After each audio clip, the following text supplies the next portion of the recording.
The Grand Assembly Hall of the United Nations was abuzz with tension and murmurs of discontent. Leaders from across the world gathered, their faces etched with concern and defiance as they confronted the latest and most severe challenge to Earth's sovereignty, a set of debilitating sanctions imposed by the Galactic Council. At the center of the hall, General Michael Turner, a seasoned military leader known for his strategic acumen, stood with a stoic demeanor beside the U.S. President and other key figures. Their attention was fixed on the large screen displaying the emblem of the Galactic Council as they awaited the commencement of the virtual assembly. The Secretary-General of the UN, an elderly statesman with decades of diplomatic experience, initiated the session. Esteemed colleagues, today we face an unprecedented threat not just to our economy, but to our very way of life. The Galactic Council's sanctions aim to cripple our advancements in space and technology. President Walsh leaned in, his voice firm and authoritative. These sanctions are not just punitive. They're an attempt to halt our exploration and keep us confined to Earth. We must respond decisively.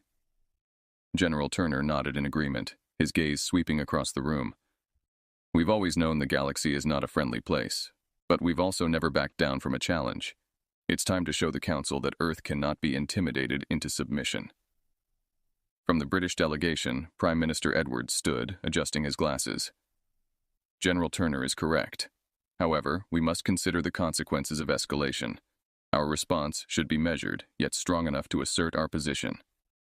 The Russian ambassador, a large man with a deep voice, chimed in. Measured, yes, but we must prepare for all eventualities, including military engagement. Our orbital defenses should be on high alert. The Chinese premier added, and let's not overlook alliances within the Council. There are those who sympathize with our plight and may aid us in easing these restrictions. General Turner turned to address the global leaders directly.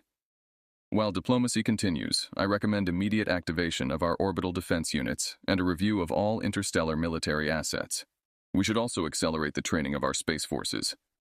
The French president raised a hand, signaling for attention. General, while I support a strong defense, we must also send a message to the Galactic Council. A proposition for dialogue, perhaps, under the threat of mutual destruction if they refuse. General Turner acknowledged this with a nod. A dual approach, then, strength and diplomacy. We'll prepare for war, but hope for peace. As the meeting progressed, strategies were debated and plans formulated. The urgency of the situation united the leaders in a common cause. Turner, taking notes on his digital pad, was already sending encrypted directives to his staff. The session concluded with the Secretary-General summarizing the resolutions. We stand united against this act of aggression. General Turner, coordinate with our Space Command. Prepare all defensive measures but keep our channels open for negotiations. Turner saluted crisply. Understood. We'll protect Earth at all costs. As the assembly dispersed, the sense of a looming larger conflict hung heavy in the air. General Turner lingered, his mind racing through scenarios of space battles and diplomatic negotiations. Earth was on the brink, and its next actions would define its future among the stars. The chapter closes with Turner stepping out of the United Nations building, looking up at the sky, a clear night revealing the twinkling stars, each a reminder of the vast and hostile galaxy that awaited Earth's response. The command center of Earth's orbital defense station buzzed with low-key urgency. Operators and military personnel monitored screens that tracked objects orbiting Earth and beyond. General Michael Turner strode through the high-tech facility, his presence commanding respect and attention. Report, General Turner demanded, his voice cutting through the hum of activity as he approached the main strategic console. Commander Harris, the station chief, turned to face him, his expression grave. Sir, we've just received a high-priority transmission from the Galactic Council. They're giving us 24 hours to comply with their demands or face corrective measures. General Turner's eyes narrowed as he processed the information. Corrective measures? That's a sanitized way of saying they plan to strike us. Display the message. The room's main screen flickered, and the stern face of the Council's spokesperson appeared. His voice was cold, devoid of emotion. To the leaders of Earth, you have disregarded multiple warnings regarding the expansion and militarization of your space sectors. Comply with all sanctions within one solar day, or face the consequences. This is your final warning. The room fell silent as the message ended. Turner's jaw clenched tightly. He turned to face his team. Prepare to broadcast my response. We need the Council and every member species to understand our stance clearly. Minutes later, General Turner stood before the camera, his uniform impeccable, his demeanor unyielding. To the Galactic Council and its esteemed members, Earth recognizes your concerns. However, we cannot and will not comply with sanctions that undermine our sovereignty and threaten our survival. We are prepared to defend ourselves by any means necessary. As the transmission ended, Turner looked around at his team, his gaze fierce and motivating. I want a status report on all defensive and offensive capabilities. We need to be ready for whatever they throw at us. Commander Harris nodded, immediately relaying orders. All units, this is not a drill. Initiate Protocol Delta. Bring our Aegis platforms online and ensure that the kinetic bombardment defenses are at full readiness. Turner walked over to the tactical map, a large holographic display showing Earth and its surrounding territories in space. Pinpoint every Council warship in proximity. I want them shadowed. Deploy our stealth satellites to feed real-time data. As Earth's orbital defense systems powered up, a palpable tension settled over the station. Outside, the vastness of space loomed, silent and unforgiving. Turner's mind raced through potential strategies, each scenario playing out the possible moves of a seasoned chess player facing an aggressive opponent. Meanwhile, back on Earth, global leaders supported Turner's broadcasted stance, rallying their people and preparing them for the possibility of war. News channels broadcasted emergency procedures, while civilians looked skyward with a mix of fear and defiance. General Turner ended the day at the command center, reviewing incoming intelligence reports and satellite imagery. His commitment was clear: protect Earth at all costs. As the deadline approached, the station remained vigilant, ready to respond to any aggression from the Galactic Council. Turner, standing before the main viewport, watching as satellites and defense drones maneuvered into position against the backdrop of Earth, a blue jewel wrapped in a shield of vigilance. His resolve was as firm as the Earth itself, prepared to meet the dawn of conflict head-on. In the shadow of Earth's moon, the quiet of space was suddenly shattered by the arrival of the Galactic Council's assault fleet. A formidable array of warships emerged from hyperspace, their hulls gleaming ominously under the faint sunlight. Their target: Earth's main orbital defense systems, crucial for the planet's protection. General Michael Turner watched from the command deck of Earth's lunar base as the enemy fleet positioned itself. His expression was one of calm determination, his mind racing through tactical options. Commander Harris, initiate battle stations. Activate all defense grids and prepare our interceptors for launch, Turner ordered, his voice steady despite the looming threat. Roger that, General. Defense grids online, and Squadrons Alpha through Delta are launching now, Harris responded, her hands moving quickly over the holographic controls. On the main tactical display, streams of light represented Earth's response as dozens of interceptor ships sped toward the invading fleet. Turner watched as the first volleys of plasma fire erupted between the opposing forces. The space around the moon turned into a chaotic battlefield, with both sides exchanging heavy fire. Despite the surprise attack, Earth's forces were well prepared. The orbital defense stations, equipped with the latest in energy shield technology, managed to deflect the initial barrage. Meanwhile, Earth's interceptors engaged the Council ships with surprising agility, exploiting their knowledge of the local space terrain. Turner kept his eyes on the battle's progress, issuing commands with precision. Focus fire on their command ship. If we can disrupt their coordination, it'll give us an edge, he directed, pinpointing a massive vessel at the center of the enemy formation. As the battle intensified, a daring maneuver by Earth's pilots turned the tide. Lieutenant Grace, leading the elite Black Comet Squadron, led a high-speed assault that breached the enemy's defenses and struck their command ship. The successful strike caused chaos within the Council's ranks, disrupting their formation. Hit them hard now, all units full assault, Turner commanded, seizing the opportunity. The Earth forces pressed their advantage, and soon the Council's fleet began to falter. Damaged ships retreated, trying to regroup, but the momentum was now with Earth. Turner's strategy of rapid, decisive strikes had paid off, and what was meant to be a crippling blow to Earth became a costly error for the Council. Back on the lunar base, cheers erupted from the crew as they watched the enemy fleet pull back. Turner allowed himself a brief smile, but his mind was already moving to the next phase. We've won this battle, but the war is far from over. Prepare for counterattacks and send damage reports to all units. We need to be ready for whatever comes next, he instructed, his tone leaving no room for complacency. Turner looking out at the expanse of space from the command deck, the debris of the battle drifting silently. His gaze was resolute, knowing that this victory was but the first in what would be a long and arduous conflict. Earth had stood its ground, but the Galactic Council would not take this defeat lightly. The first strike had been weathered, but the war had only just begun. Following the surprising victory in the first major space battle, Earth's sense of urgency intensified. General Michael Turner, situated now at Earth's Global Defense Headquarters, orchestrated a worldwide mobilization effort. The initial success had galvanized the planet's resolve, but Turner knew that sustaining momentum was crucial. In the war room, filled with maps of Earth and its outer colonies, Turner stood before a gathering of military leaders and defense ministers. The walls were lined with digital screens, showing live feeds from shipyards and training facilities. "Let's use this momentum," Turner began, his voice commanding the room's attention. "We need every available resource pushed towards expanding our fleet and fortifying our positions. This is a total war effort now."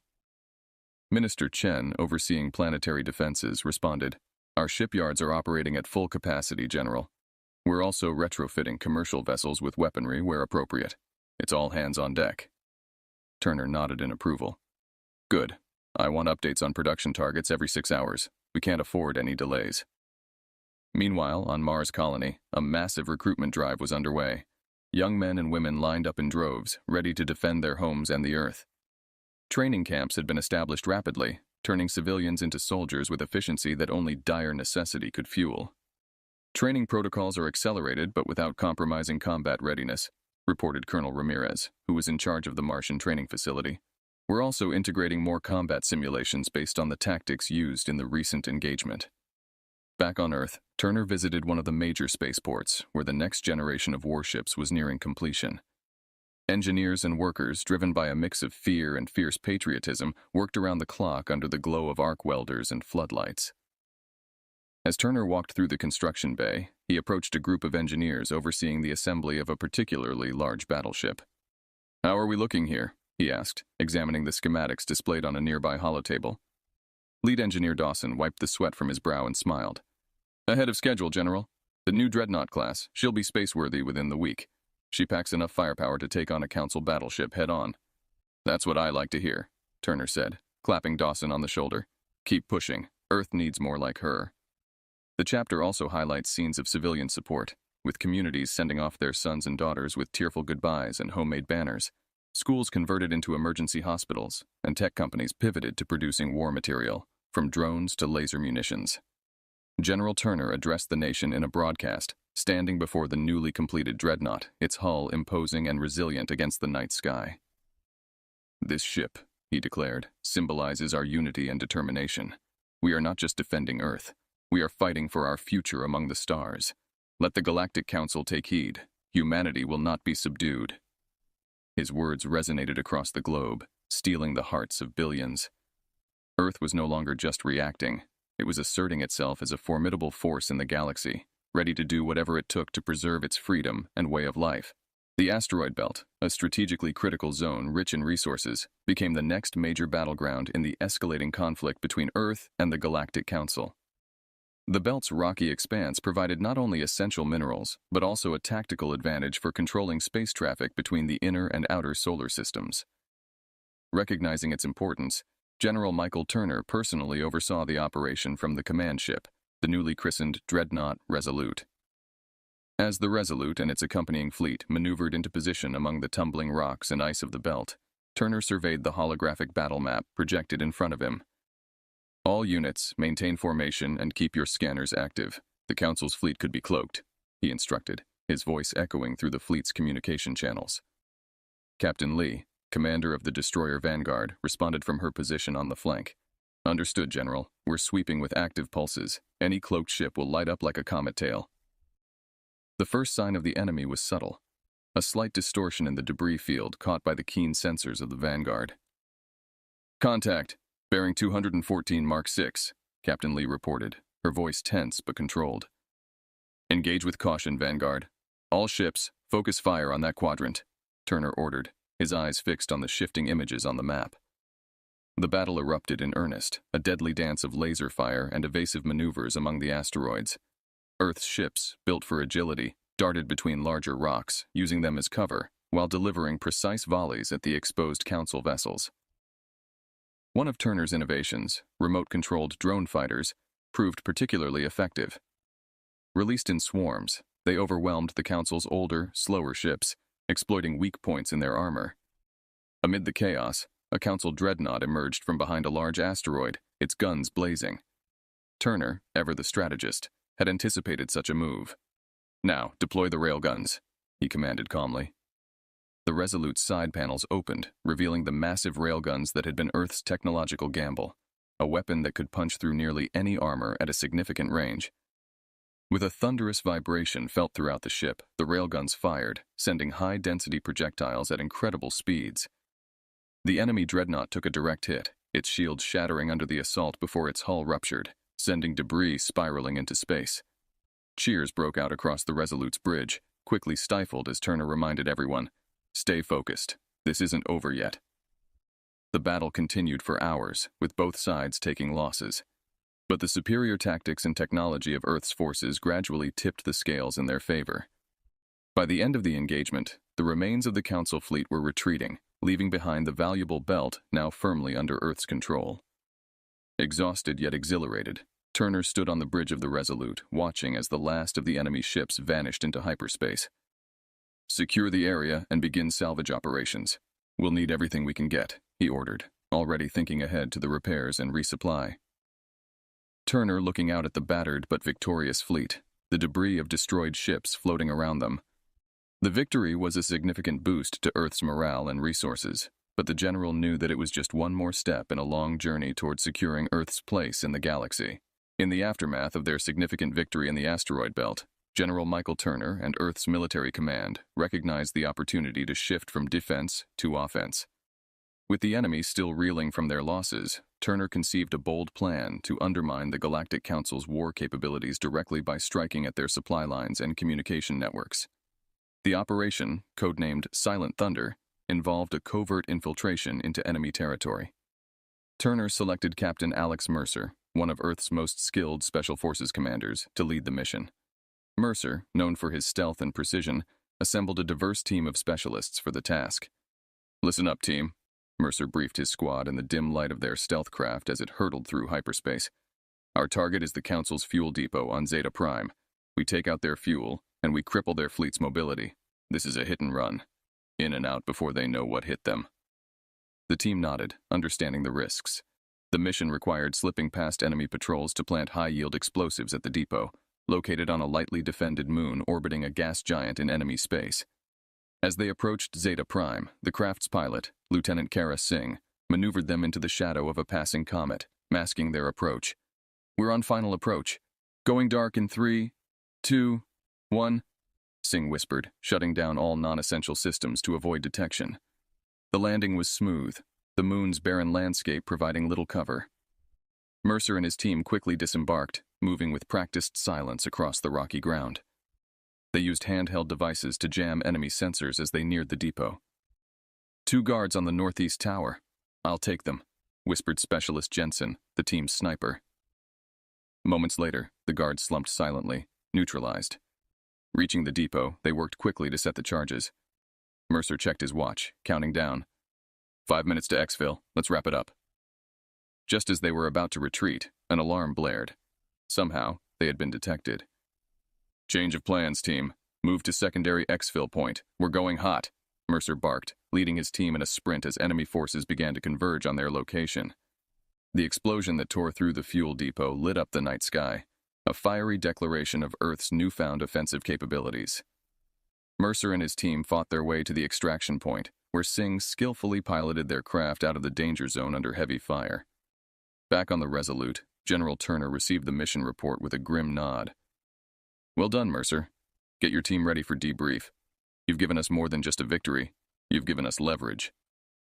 Turner reviewing the galaxy map, marking new targets, his mind already racing with the possibilities this successful raid opened up.